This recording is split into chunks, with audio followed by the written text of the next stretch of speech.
Sebahagian perawat tradisional lah biasanya, kadang tukang urut, dia orang ni urut saja. Tapi kan ada sebahagian mereka yang ada kemampuan, dia orang ada upgrade sampai level 2, level 3, level 4, sampai level boleh keluarkan jin. Sedangkan mengurut badan, macam mana boleh keluarkan jin ke?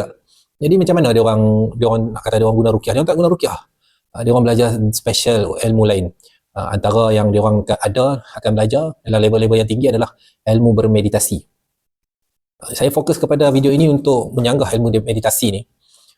Sebenarnya perlu ditegaskan ilmu meditasi ni, meditasi itu sendiri bukanlah terma dalam Islam. Dia adalah terma yang diambil daripada Hindu dan Buddha, agama orang kafir, bukan daripada Islam. Tapi mereka campur aduk antara hak dan batil lah. Ada masuk sikit bismillah, ada masuk sikit selawat, kira Islam lah tu. Padahal mereka guna teknik memfokuskan dalam meditasi itu, memfokuskan tumpuan kepada pernafasan kan, kemudian memfokuskan tumpuan dia pada gelombang warna emas, dikatakan gelombang yang paling kuat, yang kalau kita bayangkan warna emas tu, kita boleh tarik jin tu keluar, tapi kenalah ada bunyi Islam sikit, sebutlah Allah Allah Allah Allah Allah Allah Allah Allah Allah Allah, tarik keluar. Suruh dia baca ayat panjang-panjang, lidah dia tak apa nak fluent lah pasal tidak mengamalkan Al-Quran dan sunnah di dalam hidup. Semayang tidak, tapi boleh tarik jin keluar.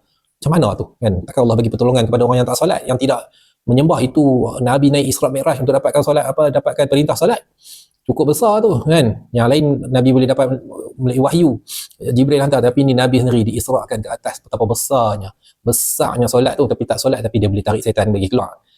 Sebenarnya dia guna syaitan lah. Dia sendiri ada bela jin, dengan dia ada khadam. Dalam video sebelum ni saya ada terangkan tentang perawat yang guna khadam. Jadi sebenarnya mencampur aduk antara amalan yang datang daripada luar agama Islam, agama orang kafir, meditasi ni, dia termasuk sinkretisme. Jangan kata benda ni main daripada Islam, main daripada wali-wali ke, tidak ada. Bawakan satu hadis sahih mengatakan Nabi bermeditasi. Dengan apa cara yang kamu buat tu, kita ada tafakur kan, kita mengingat dosa kita mengingat kebesaran Allah, kita memuji Allah, kita membaca Al-Quran, kita beristighfar di malam hari sendirian. Itu menambah ketenangan, mendatangkan keberkatan di dalam hidup kita, menguatkan iman, menjadikan kita bertakwa kepada Allah. Jadi berbeza dengan ni mana datang warna emas, ada kita sambil mengingat kebesaran Allah, kita pun membayangkan warna emas Rasulullah, suruh bayang warna emas, tak ada. Di mana datang benda ni? Datang daripada agama luar lah. Dia dipanggil sinkretisme. Sinkretisme ni adalah perkara yang ditolak lah di dalam Islam. Ia sebahagian daripada ajaran sesat lah, sebab mencampur aduk kan hak dan batil. Dan Allah melarang kita, jangan kamu mencampur aduk antara hak dan batil. Dan Allah juga berfirman, Allah berfirman bahawa bagi kamu agama kamu kan, lakum dinukum waliyadin, bagi aku agama aku kan. Tak boleh campur aduk. Tidak ada. Kalau kita bawa kaedah ini, orang-orang Hindu, orang-orang Buddha, Cina yang datang kita punya kursus, kita tahu sama lah macam Tok Sami aku dah buat. So maksudnya Islam punya agama pun masuk syurga, aku punya agama pun masuk syurga. Nampak tak? Dia akan merosakkan kemunian tauhid. Sebab tu saya kata ia sebahagian daripada kesesatan lah benda ni. Dalam laman web Pejabat Mufti Wilayah Persekutuan, Mufti Wilayah Al-Afkar, yang ke-73, hukum mengamalkan meditation, tapi yang ni dia fokus kepada transcendental meditation. Ni secara khusus lah, secara khas kepada transcendental meditation ni. Tapi antara yang disebutkan, nampak tak? Transcendental meditation TM adalah merupakan suatu teknik meditasi Hindu yang dipopularkan di barat. Jadi jelas. Tapi saya akan bacakan nota yang lebih ringkas lah. Yang ni agak panjang. Dia cerita pasal teknik dan macam mana apa semua. Memang panjang lah. Jadi saya ambil meditasi secara umum yang diamalkan, yang ada pernafasan dan sebagainya. Saya ambil daripada laman web muslim.or.id. Merujuk kepada meditasi lah. Meditasi banyak dikenal sebagai cara untuk menenangkan diri, meningkatkan konsentrasi, fokus dan penyembuhan diri. Ni yang dia orang bawa. Dia orang rawat pakai cara penyembuhan diri, dia orang pakai meditasi ni.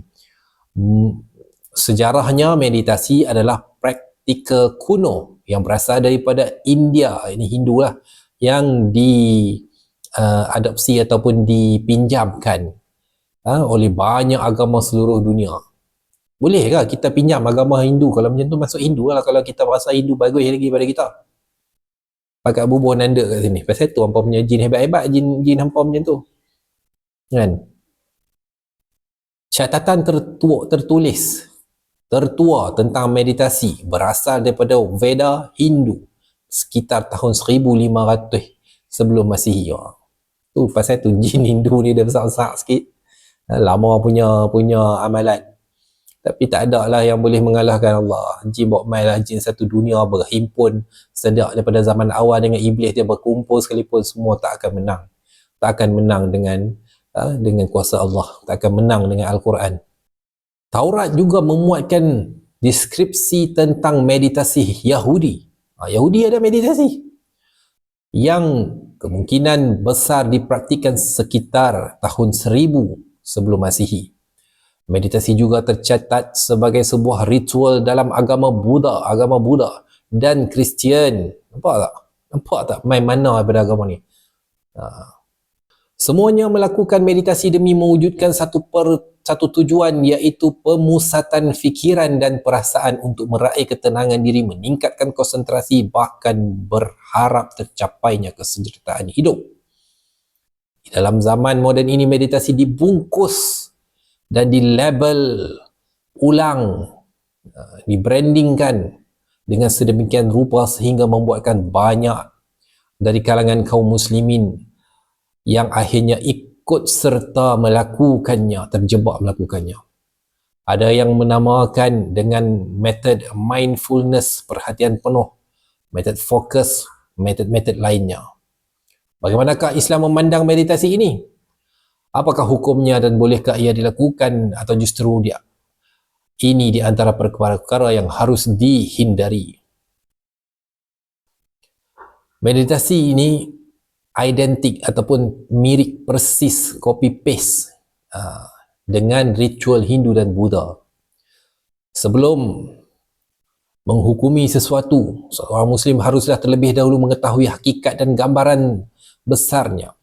Sebagaimana disebutkan oleh Syekh Utsaimin rahimahullah, di antara kaedah yang sudah dikenal dan sudah diterapkan di antara para ulama adalah menghukumi menilai sesuatu itu buah dari mengerti esensinya. Maka janganlah menghukumi menilai sesuatu kecuali sesudah memahami hakikat sesuatu itu secara lengkap, agar hukum yang kita berikan tersebut sesuai dengan kenyataan. Jika tidak, maka akan terjadi kekeliruan yang besar. Syarah Usul min Ilmi Al-Usul halaman 604. Untuk mencari tahu hukum meditasi, maka perlulah mengetahui esensi dasarnya, pati dasarnya. Di mana seseorang melakukan meditasi, maka di antara yang akan dilakukan adalah berdiam diri, bertapa. Kemudian kedua hal ini disebut sebagai identiti ibadah bagi agama orang-orang Hindu dan Buddha. Tidaklah seseorang melakukan meditasi kecuali ia melakukan gerakan-gerakan yang mengarahkan pada bentuk ibadah kaum Hindu dan Buddha.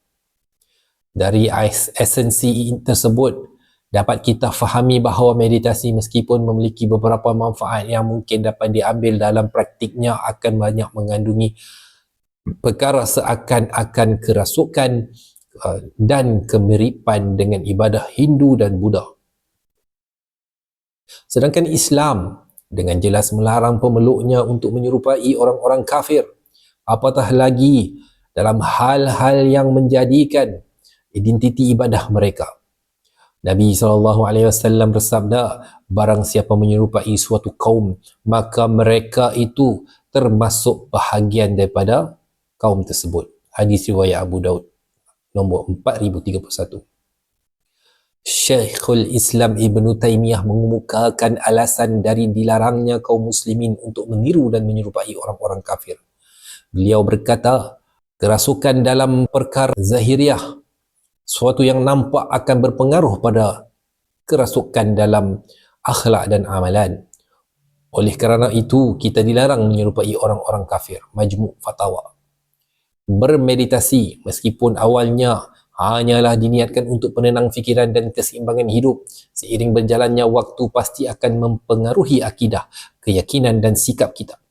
Minimalnya, kita akan terbiasa bersinggungan dengan pemikiran-pemikiran orang yang mendalami meditasi ini, iaitulah orang Hindu dan orang-orang Buddha. Jauh-jauh hari, Nabi SAW juga telah mewanti-wantikan umatnya dari kebiasaan buruk mudahnya terbawa arus dan ikut-ikutan yang dilakukan oleh kaum muslimin. Sabda Nabi sallallahu alaihi wasallam, sungguh kalian akan benar-benar mengikuti kebiasaan orang-orang sebelum kalian sejengkal demi sejengkal dan sehasta demi sehasta, sehingga sekiranya mereka masuk ke lubang dhab sekalipun, pasti kalian akan mengikuti mereka. Kami pun bertanya, wahai Rasulullah, apakah mereka itu Yahudi dan Nasrani, yakni orang kafir lah? Baginda pun menjawab, siapa lagi kalau bukan mereka. Hadis riwayat Bukhari nombor 3456, Muslim nombor 2669. Kebimbangan Nabi tersebut bahkan pernah terjadi di saat beliau masih lagi hidup.